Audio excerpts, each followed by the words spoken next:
જો દોસ્તો, તમને એક એવી રહસ્યમય કહાણી જણાવવા જઈ રહ્યો છું જેને સાંભળીને તમારા રૂંવાટા ઊભા થઈ જશે. મારું નામ દેવ છે. હું 23 વર્ષનો છું. હું રજાઓમાં મારા કાકાના ઘેર જતો રહું છું. તેમનું ઘર ગામડામાં હતું. મને ગામડામાં રહેવાની ખૂબ જ મજા આવતી હતી.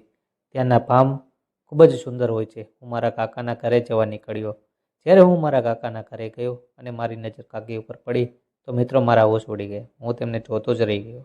મારી કાકીની ઉંમર 30 વર્ષ હશે. કાકી દેખાવે ખૂબ જ સુંદર હતા. મારા કાકીનું નામ વિદ્યા હતું. હું પછી ઘરમાં ગયો અને કાકીએ મારું ખૂબ જ સારું સ્વાગત કર્યું.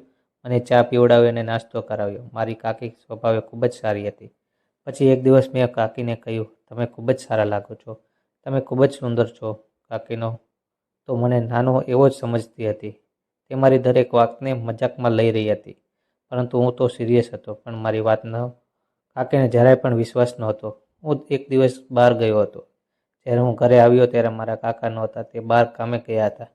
મારી કાકી કામ કરી રહી હતી. મારી કાકીને કામ કરતી જોઈને મને અંદર કંઈક થઈ રહ્યું હતું, પણ હું કંઈક કરી શકતો નહોતો. મને લાગ્યું કે મારે કંઈક તો કરવું જ પડશે જેથી મારી કાકી મારી દીવાની થઈ જાય. તો એક દિવસ મારા કાકા બહાર ગયા હતા થોડાક દિવસ માટે. તો મેં વિચાર્યું કે આ મોકો બરોબર જ છે કાકી પાસે પોતાનું કામ કરાવવા માટે. હવે હું એવી તકમાં હતો કે કાકીને કેવી રીતે પોતાની જાળમાં લેવી.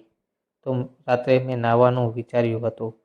તો હું જાણી જોઈને કપડાં બાથરૂમમાં જ નહોતો લઈ ગયો અને રૂમમાં દરવાજો ખુલ્લો રાખ્યો હતો. પછી મેં મારા કાકીને અવાજ લગાડ્યો, કાકી મારા કપડાં બહાર પડ્યા છે તો મને પ્લીઝ આપજો ને.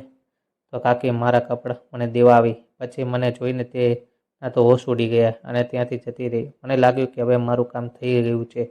પછી હું નહીંને બહાર આવ્યો. હું કાકી પાસે ગયો. મેં મારી કાકીને કીધું કે શું થયું. કાકીએ કંઈ જ કહ્યું નહીં. મેં કીધું, કાકી મારે એક વાત કરવી છે.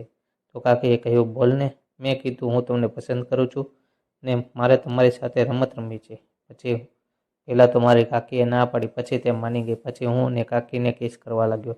તે મારો સાથ આપી રહી હતી. પછી મેં મારું મેઇન કામ ચાલુ કર્યું. મેં મેચ રમવાની તૈયારી શરૂ કરી. પછી મેચ રમવાનું ચાલુ કર્યું. કાકી બોલિંગ કરતી ને હું બેટિંગ કરતો હતો.